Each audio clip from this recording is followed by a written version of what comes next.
చక్రవర్తి అయి రాజ్యమునేలే రామయ్య తండ్రి మాటకై పదవిని బదలి అడవులకేగెనయా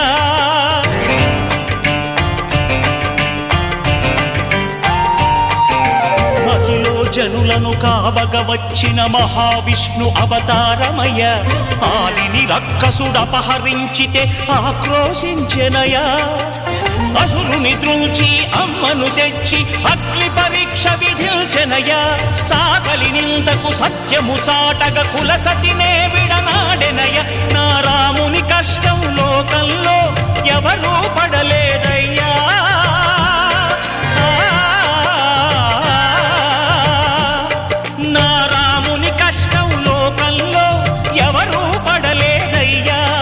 సత్యం ధర్మం త్యాగంలో అతనికి సరిలేరయ్యా కరుణా హృదయుడు శరణను వారికి